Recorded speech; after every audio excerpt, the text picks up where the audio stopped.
Professional reputations are built over many years of hard work, professional dedication, and those can be damaged far more easily.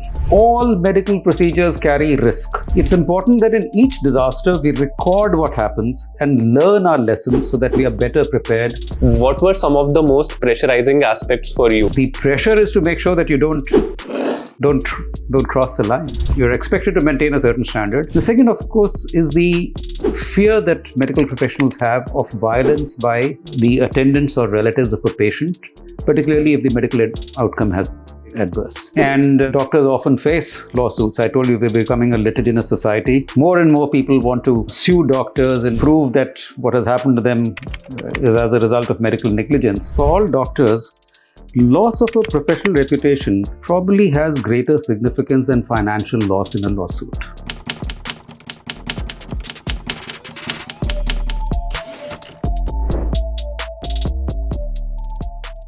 Most of us think of doctors treating one patient at a time. But what if the patient is an entire force?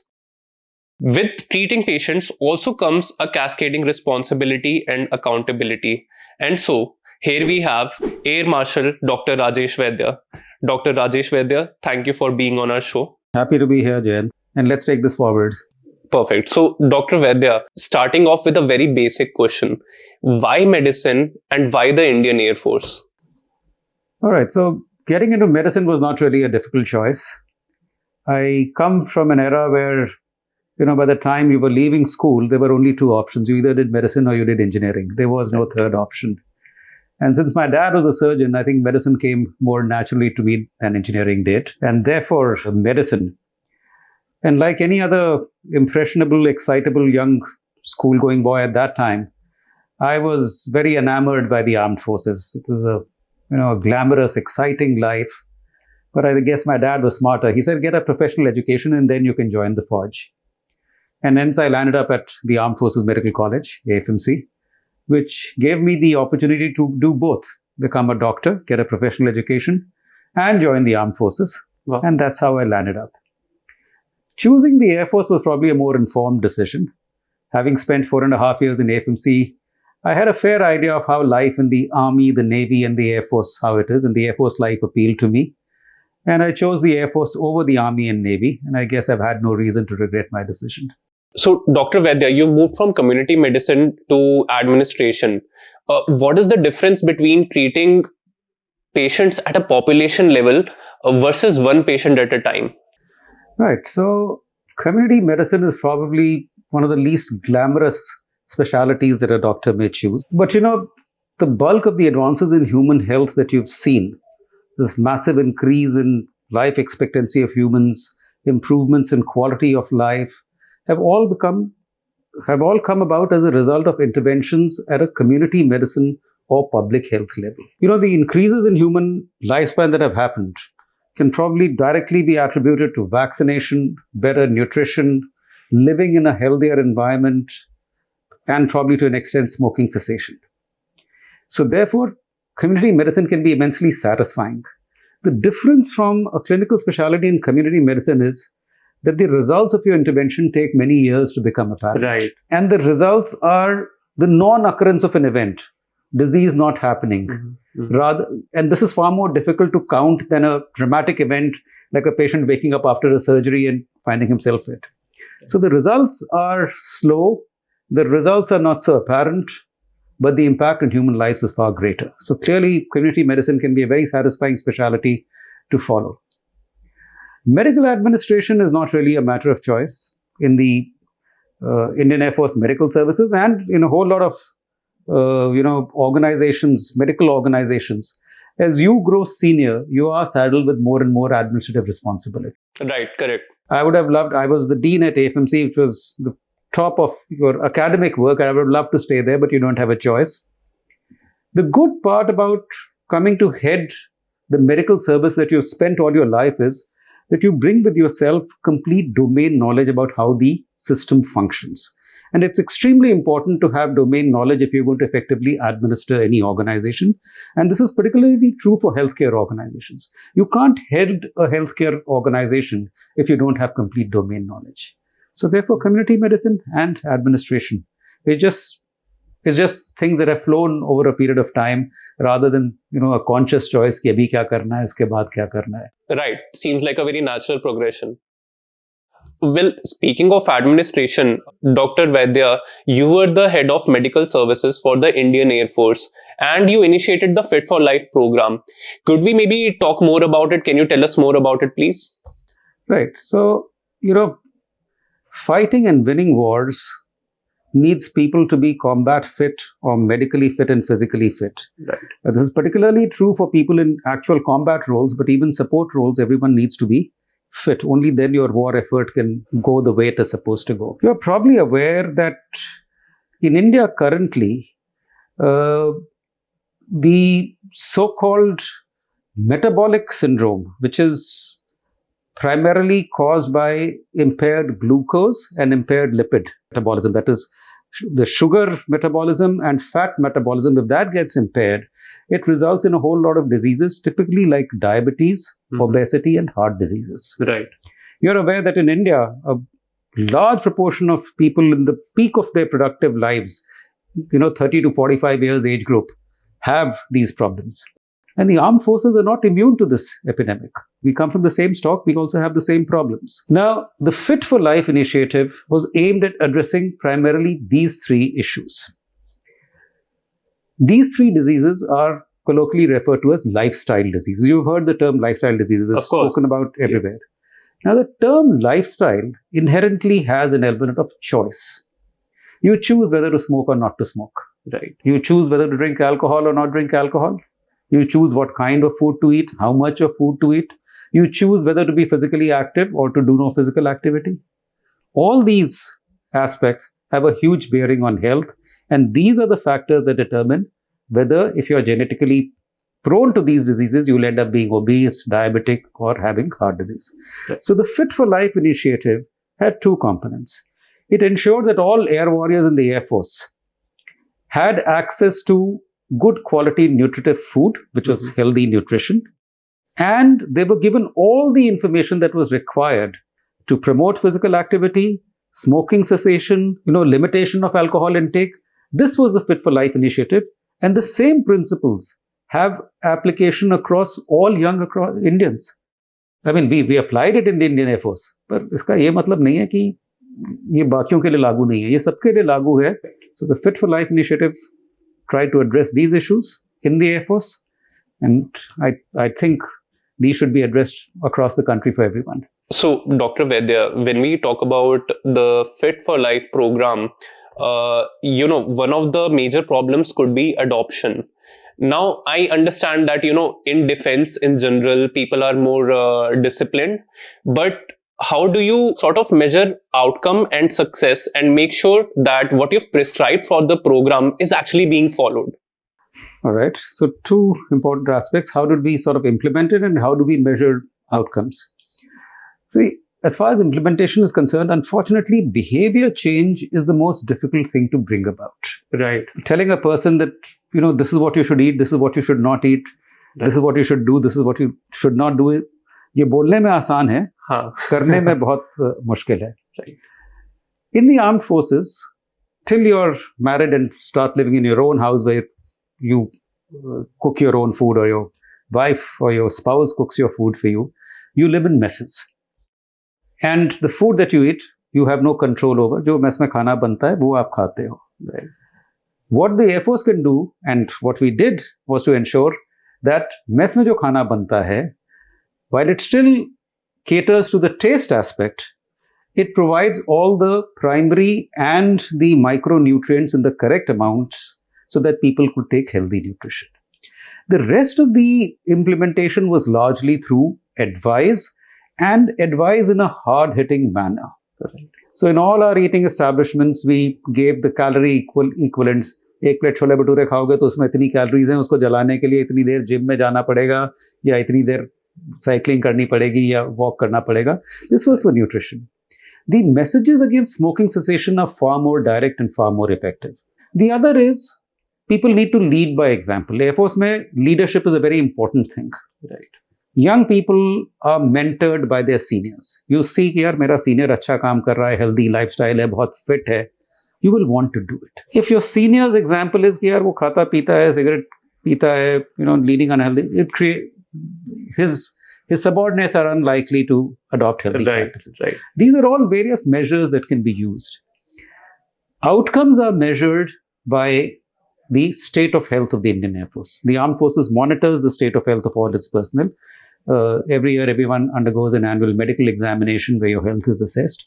So clearly, you have a serial record of every individual's health. Right. And you know exactly what has been happening as far as the state of medical fitness is concerned. Right. Here I want to make a distinction between physical fitness and medical fitness. बहुत लोगों को लगता है कि physical fitness और medical fitness एक ही चीज है. They are similar, but they are not the same. I'll give you the example. Wasim Akram, Pakistan fast bowler, top level athlete, is an insulin injecting diabetic. So he's medically not fit, but he was physically very fit. Yes. So you can be physically fit, but at the same time not be medically fit. But here we are looking for people who are both physically and medically fit. That's how we implemented it. So, Dr. Vaidya, continuing from the Fit for Life program, what does accountability feel like when thousands of lives depend on a system that you have designed? There are no systems that I have designed. So you're aware that in all disaster situations, the armed forces are typically the first responders, whether it happens in India or it happens in abroad. And over so many years of, providing the medical response in disasters, the Armed Forces Medical Services have developed protocols and equipment that help them mount an effective medical response in the case of a disaster. And, the important thing is that we are able to function like a well-oiled machine because this is a practice drill that has been done over and over again. Right.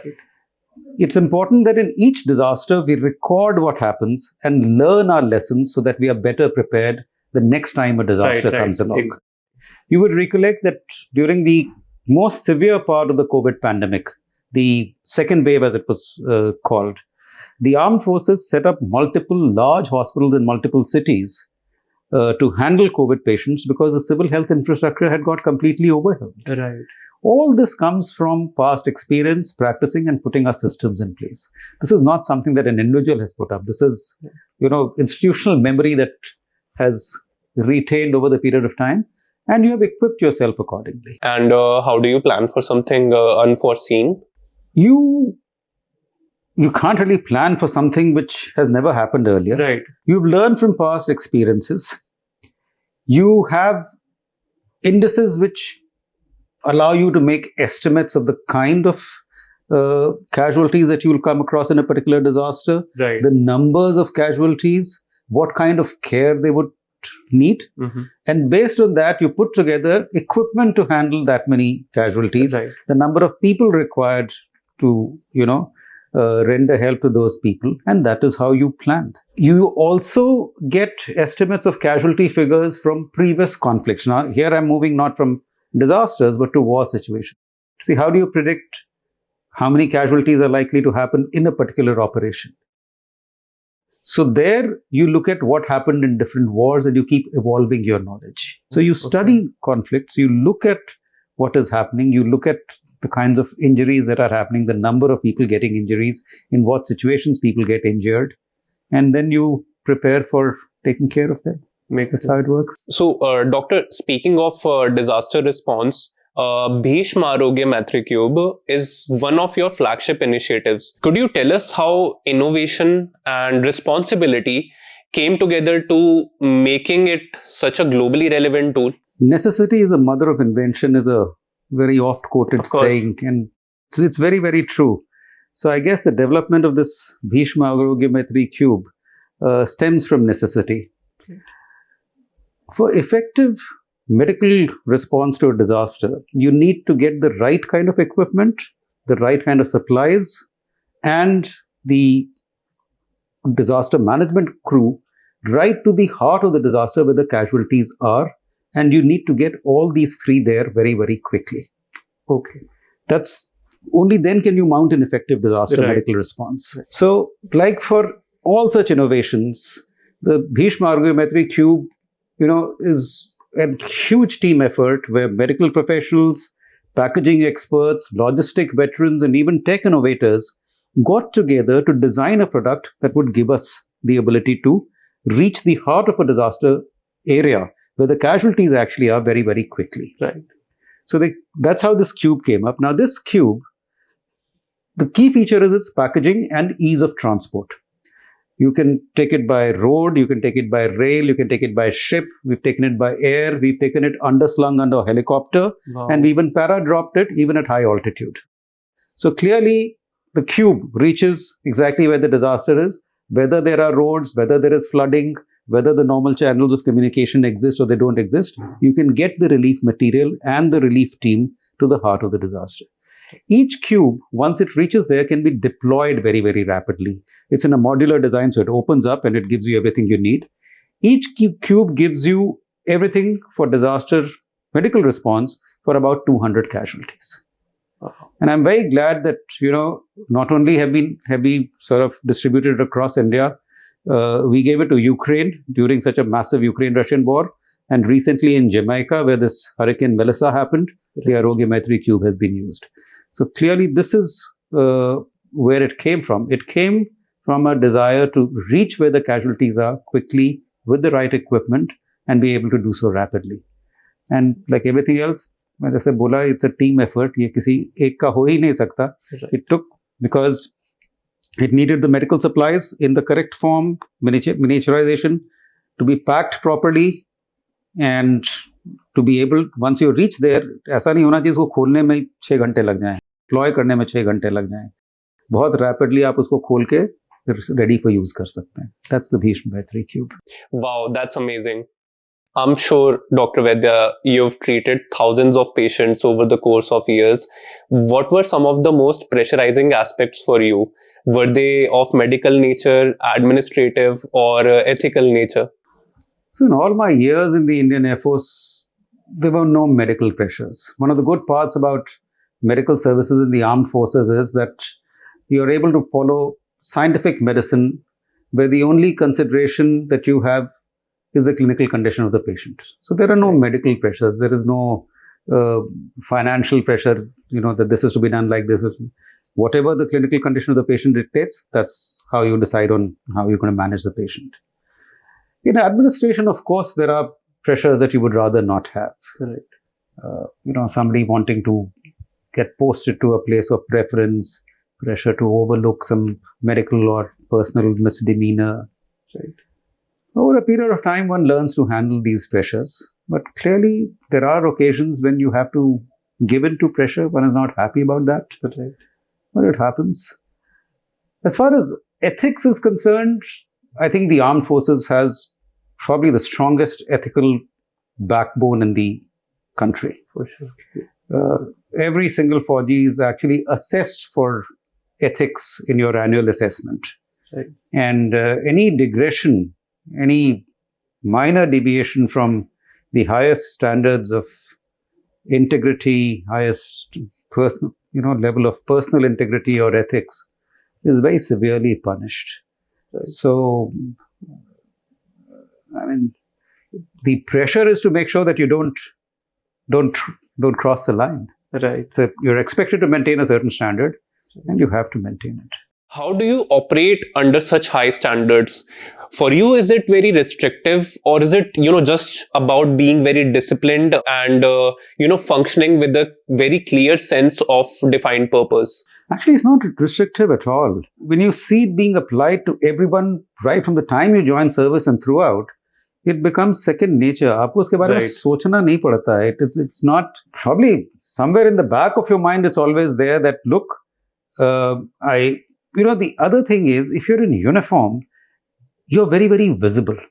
Of course, right. If there are 10 people standing and there are 2 people in uniform, everything that those 2 people do becomes magnified, so to speak. Magnified is probably the wrong term, but you get what I mean, yes, right? Of course. So your personal behavior, your personal conduct, everything becomes very, very important. And as I said, as you sort of spend time in service, it becomes second nature. It's not a pressure on the back कि ये मैं क्या कर रहा हूँ. वो inherently becomes like a norm. That's what you do all the time. Everybody, not just you, everyone's doing it. Everyone in the forge is doing it all the time, and you're also doing it. It's not different at all. So there are no pressures in that respect. Administrative pressures, I've already told you, wo hote hain. You learn to handle them. Would that also be true when working in a private hospital, let's say? Anywhere. So, Dr. Vaidya, in civilian medicine, doctors face the risk of a lawsuit or reputational damage throughout their career. Now, in military medicine, how does accountability translate to that?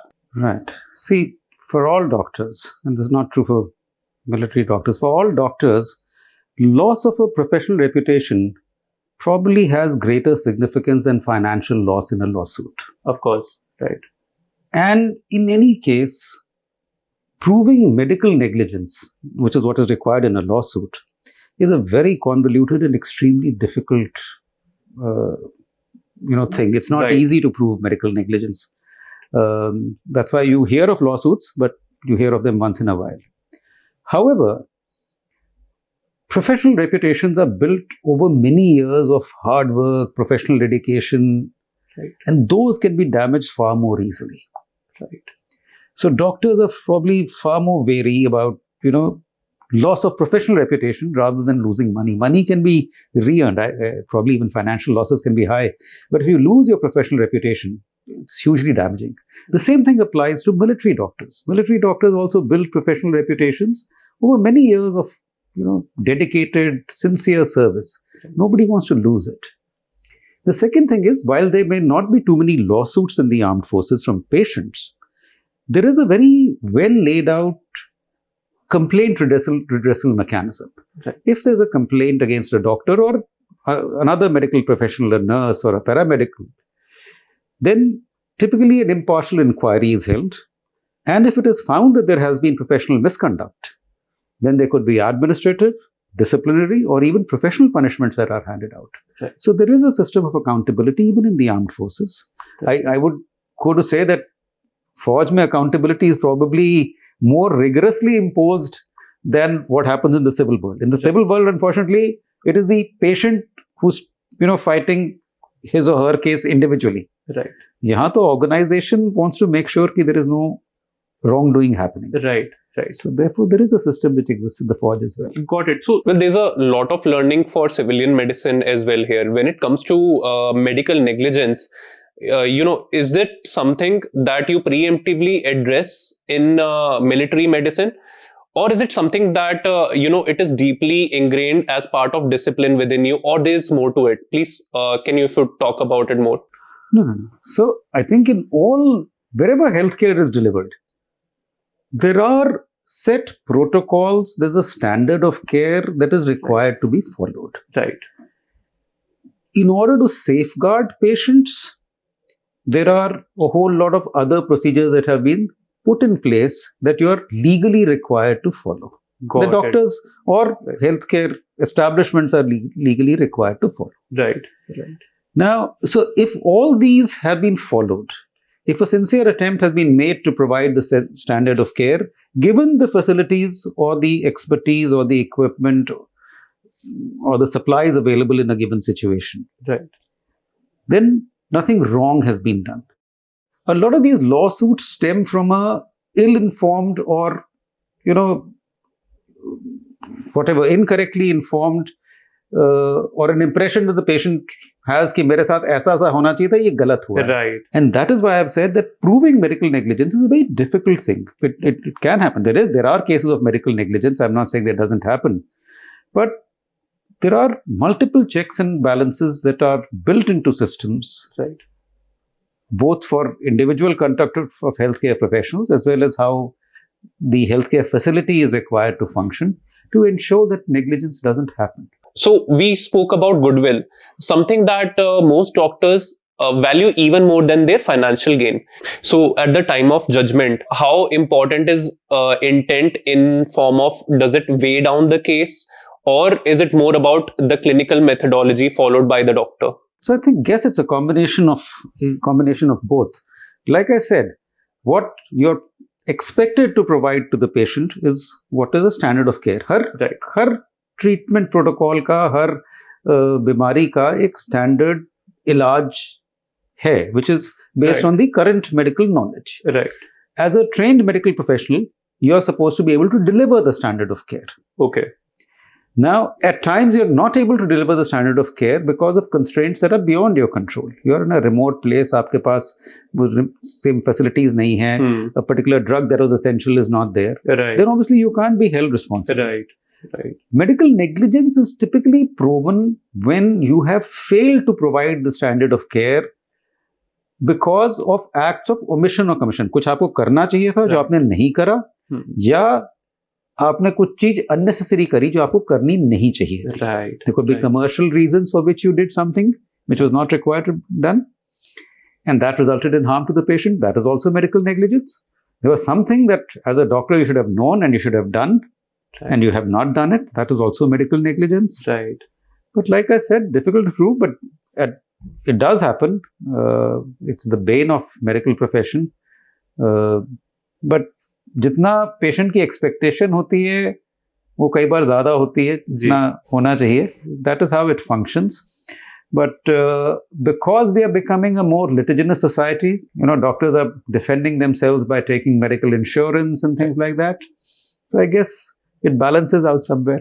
Right. Very well explained, Dr. Vaidya. So, Dr. Vaidya, over the span of your career, did you ever feel that the systems designed to protect doctors were actually lagging behind as per their expectations? So in all my years in the IF medical services, I never once felt vulnerable or, that I wasn't afforded the right kind of protection.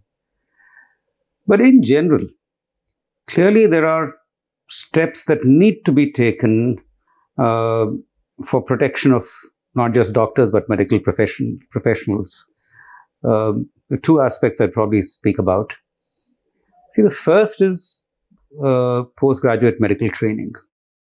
The way postgraduate medical training is currently structured, doctors are put through impossibly long hours of continuous duties without adequate periods of rest and recuperation. And this is detrimental not just to the doctors themselves, but on patient outcomes also. You'll realize that if a doctor or a nurse or any other medical professional who's very tired, exhausted, and is trying to treat a patient, in such a situation, this medical professional is far more likely to make an error of assessment or an error of therapy, which will have adverse medical outcomes for the patient. And therefore, we need to maybe take a few steps on the way we structure postgraduate medical training in India. The second, of course, is the fear that medical professionals have of violence by the attendants or relatives of a patient, particularly if the medical outcome has been adverse. Now, here a number of steps have been introduced. The laws exist to protect medical professionals. I think maybe some more can be done for implementation of these laws effectively so that you feel safe when you're working in this kind of situation. In the forge, I don't think I've ever felt unsafe here. That doesn't happen. So, doctor, looking ahead, what advice would you give to the young doctors in India regarding balancing their service, professional excellence, and self-protection? Jayant, medicine is a hugely demanding profession. Right? My first advice to young people is you should study medicine only if you're really interested in being a doctor. Not merely because your friends are also doing it or someone has told you it's a very lucrative or very glamorous profession. It needs many, many years, long years of hard study, a lot of years of hard work. And after all these years, it may not give you the financial rewards that you had imagined. So people should become doctors if they have love for the profession, so to speak. Yeah, मुझे doctor बनना है डॉक्टरी करने के लिए, not looking at other aspects. That's for young people. For people who are already doctors, young doctors, clearly advise on, what are the terms you used? How to balance profession and personal life and protection. इसमें advice देना आसान है, follow करना मुश्किल है. Right. Yes. Because individual circumstances vary hugely. People at different ages, people with different financial aspirations, with different professional expectations will all function differently. A young person who wants to make money is probably more willing to put in many hours of hard work long hours, probably work in 2 clinics, and sacrifice his personal life. Right. My advice to young people would be, depending on your own choice, and to each his own here, depending on your own choice, work as hard as you can, but make sure that you do keep some time for yourself and your family and you don't damage your health. My third, and this is the most important bit of advice, is that as far as doctors are concerned, everyone and young doctors need to strive for professional excellence.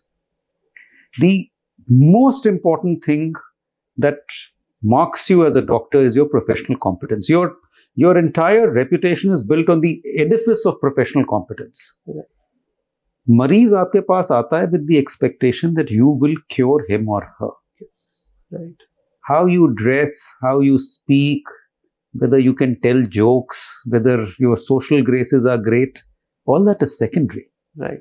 The primary thing that matters is how good you are at the work, at healing the patient or curing the patient. Right. So therefore, for all young doctors, the most important thing is working hard towards professional competence. You need to be the best doctor that you can become. Right. Baki sab, these are important. In society, all these other attributes are important. I'm not saying they're not important. But as a doctor, your measure is how good you are at your work. So that's the advice I need to give. So, Dr. Vaidya, on the civilian medicine side, we know that goodwill is built over many years, but reputational damage is always at risk when it comes to medical negligence. So, apart from following, set clinical guidelines or protocols, how else can we create a safety net for doctors? See, it's like this. No two medical situations are the same. No two patients are the same. The same illness can behave in different ways in different patients. The same drug can work in different ways in different patients. Right. Surgical procedures that work flawlessly in one patient may not work in another patient. And therefore, several times, despite the best intentions and despite the doctor being professionally competent, the medical outcome is not to the patient's liking. Right. And doctors often face lawsuits. I told you we're becoming a litigious society. People, more and more people want to, sue doctors and Right. try and prove that what has happened to them is as a result of medical negligence.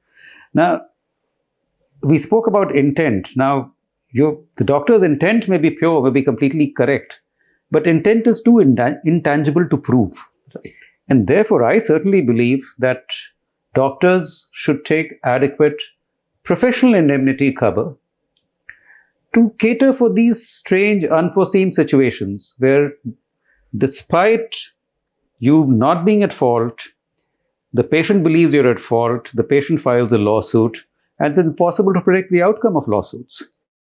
So, if the judges rule against you, you can be hit with a very high financial penalty. Exactly. Right. And therefore, if you are in private practice or in any other situation where you're working as a doctor, carrying out your professional duties, I think it would be a wise decision to cover yourself with professional indemnity, as the case may be. And then depending upon your specialty, you can probably choose the amount of cover that you need. Right. And depending on where you're working, these are all different things, variables that can go. But I certainly think it'd be a very good idea for doctors. As a matter of fact, most corporate hospitals that I know of would not employ you if you didn't have professional indemnity. Right. So it's mandatory. It's not mandatory, but okay. But if you need to work with them, they will insist कि आपके पास हो. उसके बिना आपको ले. Especially when the patients themselves might not want to take on the liability, right? Exactly, because the liability is on the doctor, the liability is on the healthcare establishment. So everybody wants to make sure that you're covered.